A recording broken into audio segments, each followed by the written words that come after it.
The Xbox 360 turns 10 years old today. Holy crap, that's older than some of the people that watch this channel. A lot has changed for the console over the last decade. Looking back at it, it's pretty astonishing just how much it's evolved over time. The Xbox 360 came out on November 22nd, 2005 at a retail MSRP of $400. That's more than the current price of the Xbox One or the PS4. Originally, it lacked Wi-Fi support, HDMI support, and it only had a 20GB hard drive that would rest at the top of the console. It was powered by a triple-core IBM Xenon CPU, an ATI GPU, and a whopping 512MB of RAM. That actually was only going to be 256MB of RAM before the leads of the Xbox 360 project, also known as the Xenon project, doubled the memory. Keep in mind that most Android phones nowadays have only 2 to 3GB of RAM now.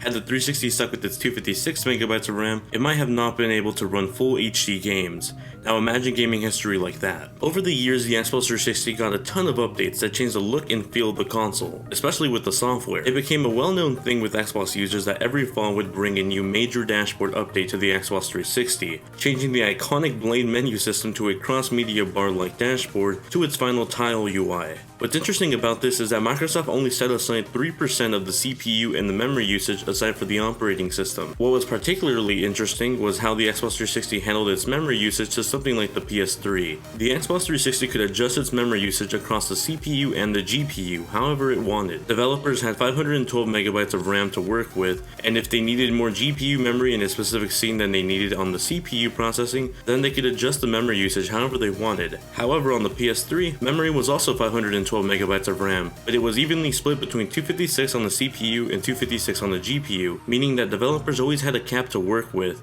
and this is why the Xbox 360 played certain games better than the PS3, like the original Bayonetta. Hardware also evolved over time, introducing new models of the hardware that got smaller and sleeker, adding new features like an HDMI port, Wi-Fi support, and a bigger internal hard drive. This was also the first era that console game developers were developing games in HD, and looking back at the console launch now, you can definitely see a difference between games at launch like Call of Duty 2 and Perfect Dark Zero that look aged, but compared to the games released in recent years like Halo 4 and Rise of the Tomb Raider, which in itself doesn't look too bad compared to the Xbox One version, you can really tell how much development for the 360 has improved over time. Now it's even more insane to see things like smartphones in our pocket put out better looking games than some of the earliest Xbox 360 games, even sometimes comparable to the more recent ones. Perhaps the biggest innovation with the Xbox 360 was how it set the standard for online gaming.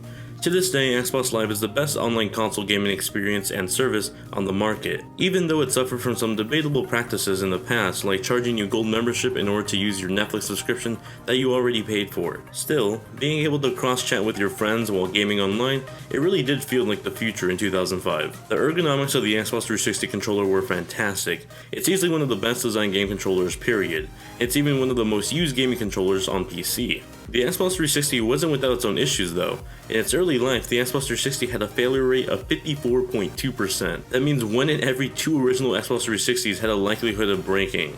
This whole fiasco was well known as the Red Ring of Death. The original chipset used in the Xbox 360 was designed by Microsoft in-house in order to save money on outsourcing the manufacturing.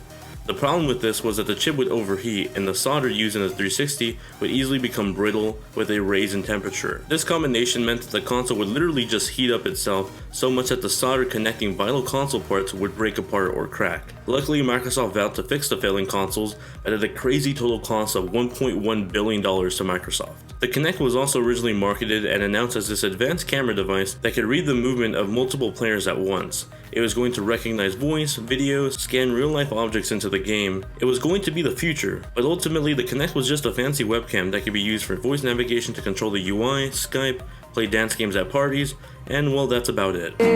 From you shakes me up. Looking back at it now, the Xbox 360 was an extraordinary piece of hardware and gaming history. It set the last gen standards when it came out a full year before the PS3 and the Wii, and even now with the Xbox One, Microsoft is setting online multiplayer gaming standards like its older brother did. Thank you all very much for watching this little retrospective of the Xbox 360. It's pretty insane to think that it's now 10 years old. That's half as old as I am. So if you guys enjoyed the video, please drop it a like, share with your friends, and be sure to comment your favorite Xbox 360 memory in the comment section below. Thank you all very much for watching, and I'll catch you guys in the next one.